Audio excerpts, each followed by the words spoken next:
All right, we're now with the Planning Commission, and Budget Chair Ronnie Stein is with us. And Rick or Doug, I'll turn it over to you to introduce yourselves and your colleagues and make whatever presentation you'd like to make. Mr. Mayor, we appreciate the opportunity to be with you and share some of what has been going on. We've got Jim McLean, who's the chairman of the Planning Commission, Doug Sloan, who's our deputy director, and Jennifer Carlett, who is our assistant director, here to make some brief comments to you and answer any questions you have. I want to start off by just bringing you up to speed on the Nashville Next project. It's been a very active year. We're currently on schedule. Thus far, we're completed the first 3 phases, which are primarily community engagement, research, background, and visioning. We've had over 10,000 people participate in the process thus far. A couple of key things that have come out of that: the community's kind of set priority setting, and aside from education, safety, and efficient government, which were givens in terms of priorities, the top 5 priorities were affordable living, transit, growing economy, walkable neighborhoods, and strong neighborhoods. And I think they reflect a lot of the focus that that your office has taken and the city's taken in terms of the critical priorities of the community. The other key thing is that over the next 25 years, we're having a radical, just the whole country is having a population change, and we're no different from that. Over the next 25 years, our population will continue to diversify.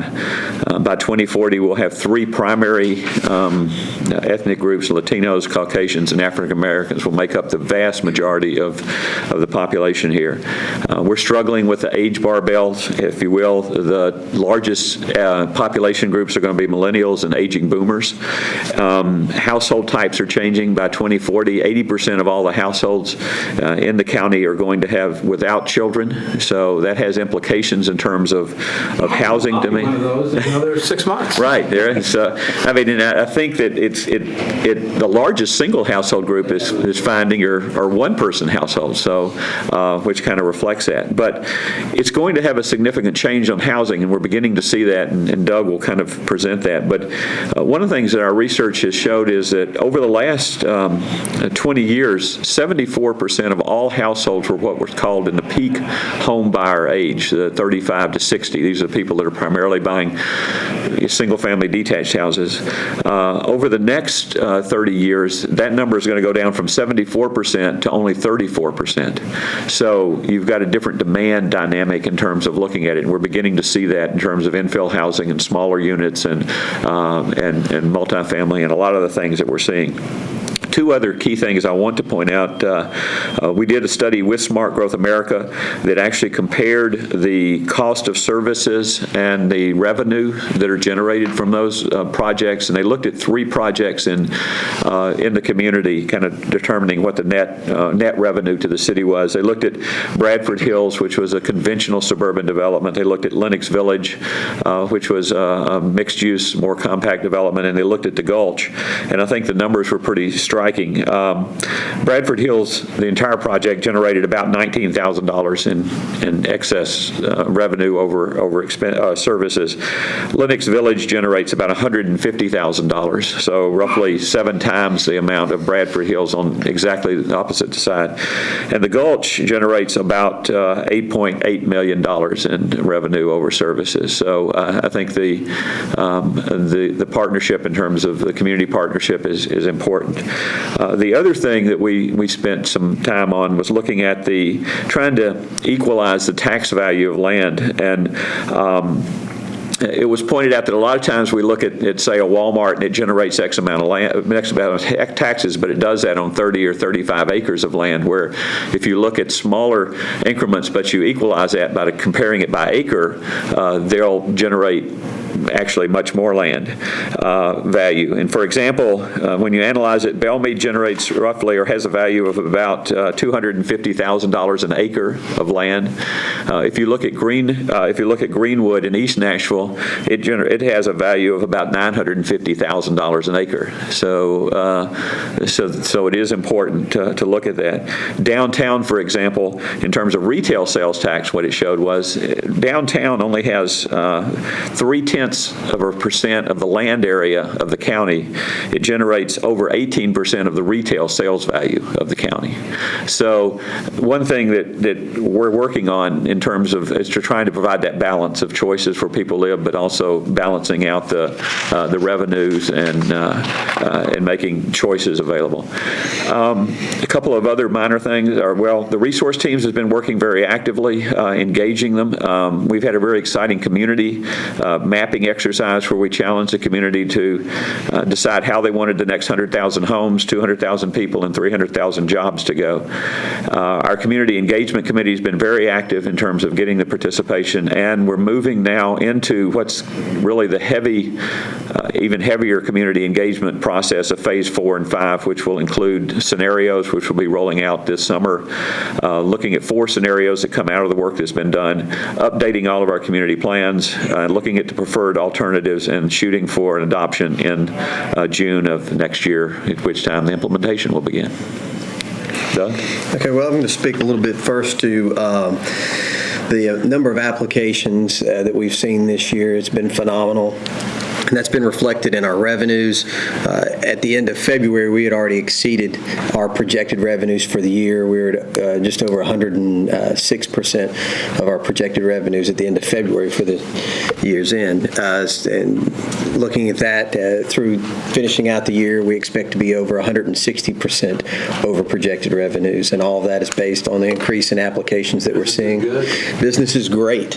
And we're also seeing a lot of development in the areas that reflect what Rick talked about, what we want to see. We're seeing it in our corridors, in our commercial corridors. We're seeing a lot of new development there. We're also seeing development in and around the downtown core, in the Gulch area also. So the type of development that helps our city to grow in a sustainable way and a way that helps to hopefully keep our property taxes down by generating the sort of revenue returns that Rick just mentioned, that's the type of growth that we're seeing in our city. We're also seeing a lot of infill development, as any city that's growing at our speed and that is going to see as a lot of our builders take notice of our neighborhoods that we have throughout Davidson County.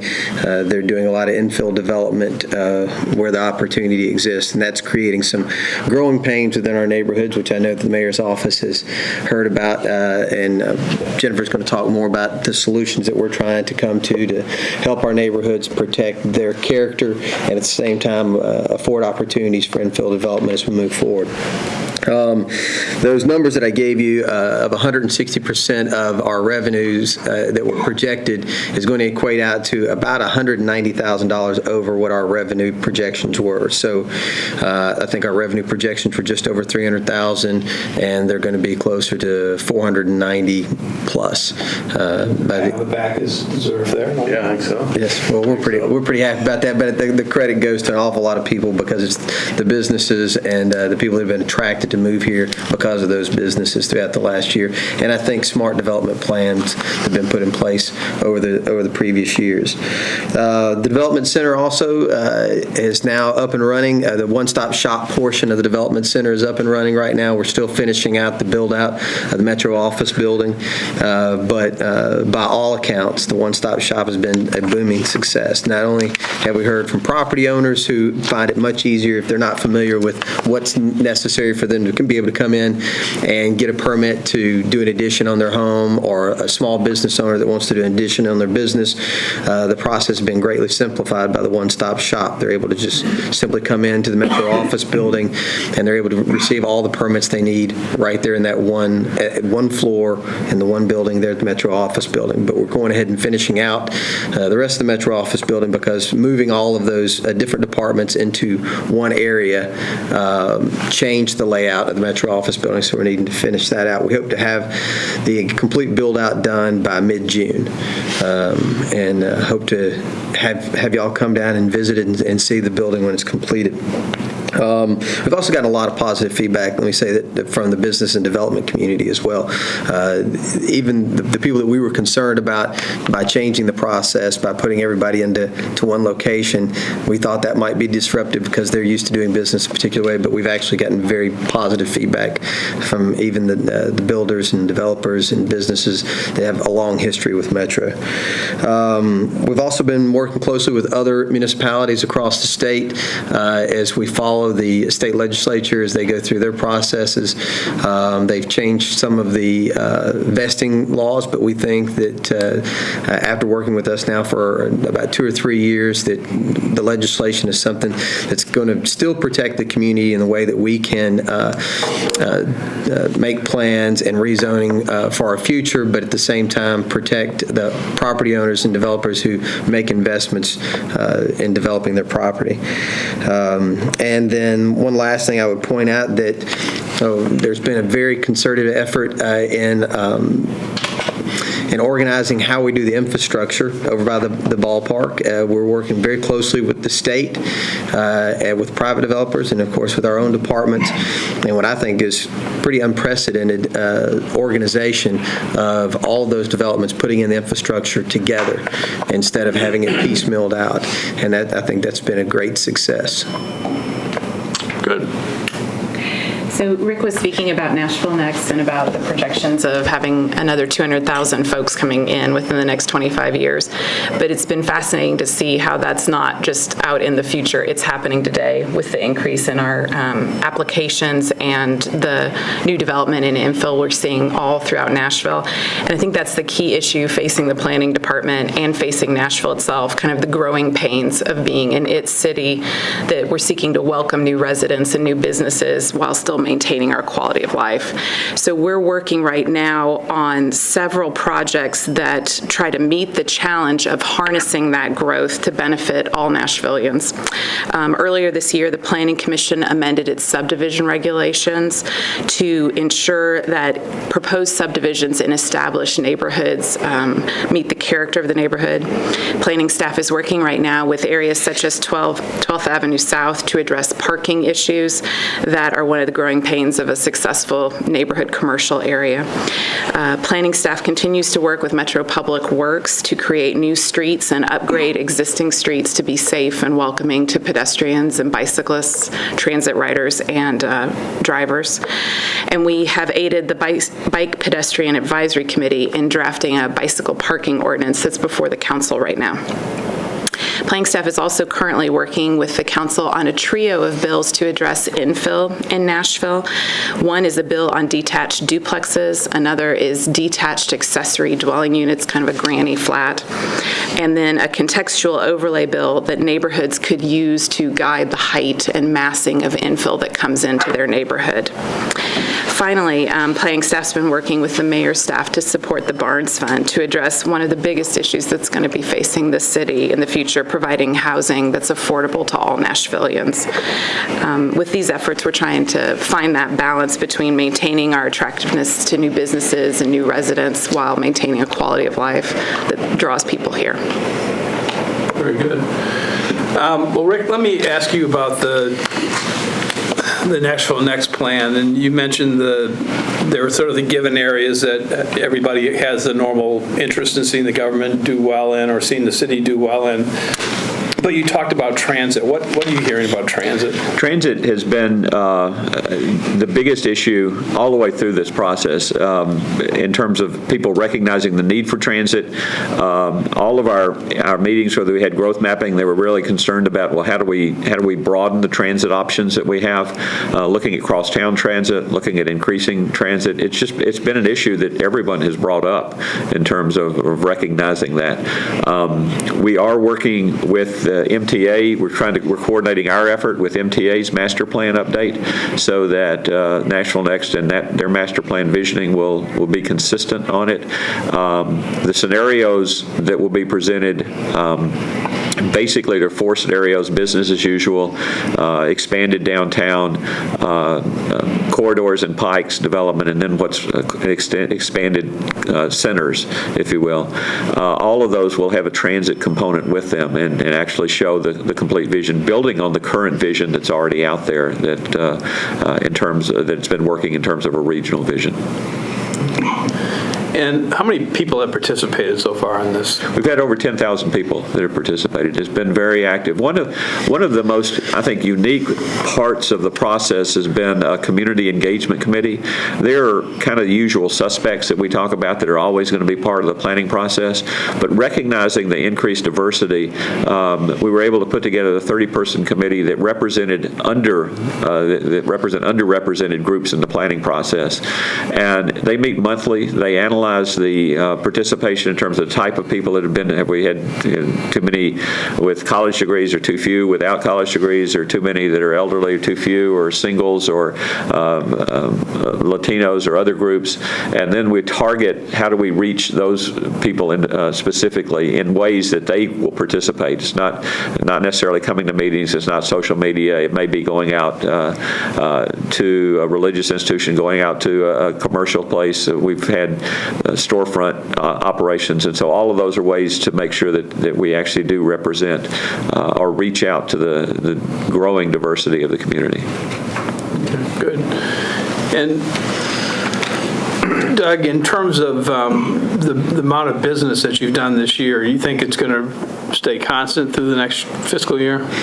I do think so. I think that the type of applications that we've seen over the past year that have been zoning changes and some of them community plan changes, and that shows us an intention. It's not just building permits that are going on this year, but people setting the stage for future development for the following year.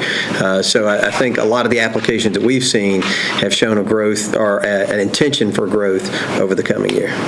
You know, when you mentioned the impact of downtown in terms of collection of retail tax dollars versus the size of the downtown area and the overall county, one thing that's always struck me is, it seems to me retail downtown is really in its infancy. I mean, it's playing an enormous role already, but you still don't think of downtown Nashville as a retail hub. Right. But I think the numbers were surprising to all of us.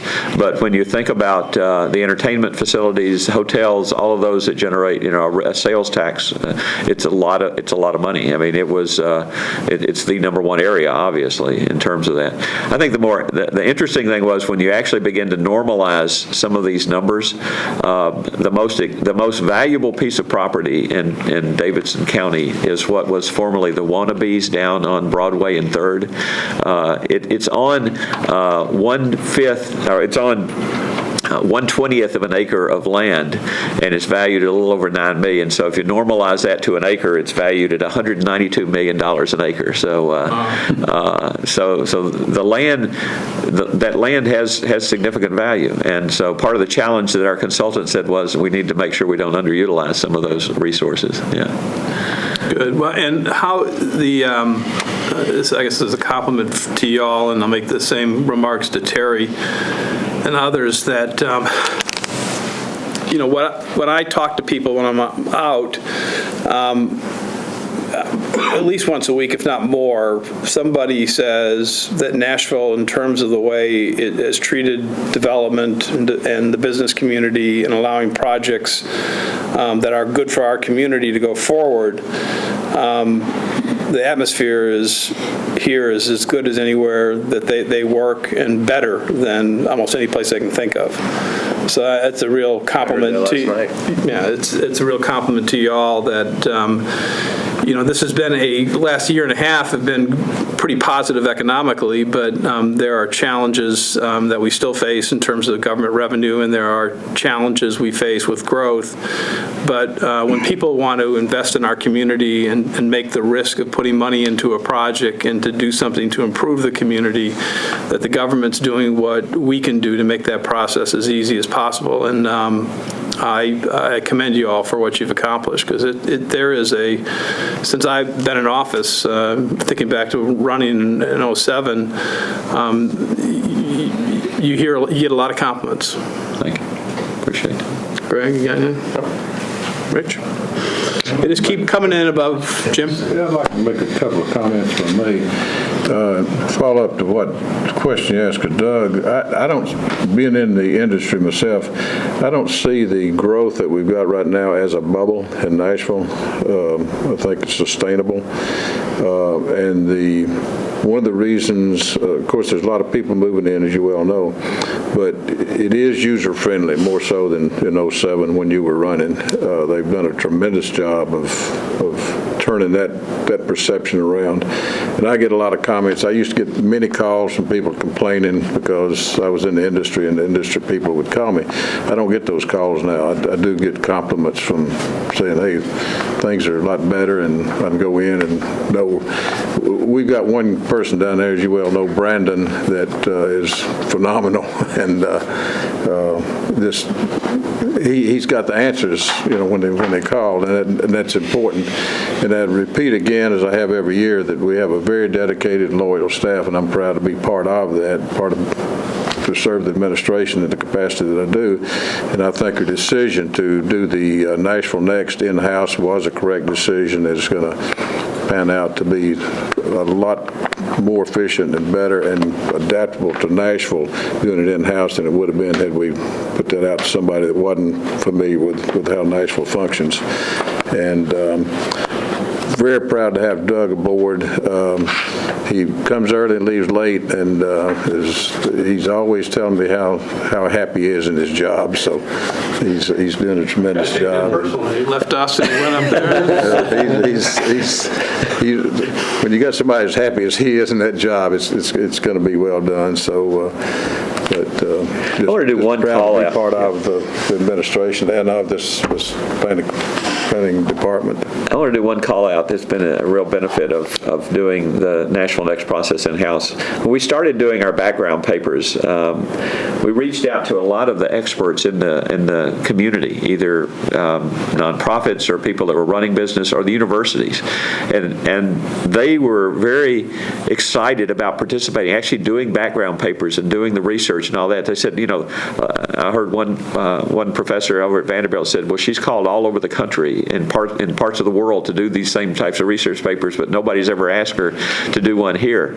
And so she was more than happy to contribute that. And it has drawn people in a way that would not have been done had it been done through a consultant process. So I want to express my appreciation to you, and I think the community's appreciation. Great. Well, keep up the good work. And, once you come in exceeding your revenue projections, Rich will ask you next year, what have you done for me lately? You can't go back. You can't go back. Thank you. Thank you.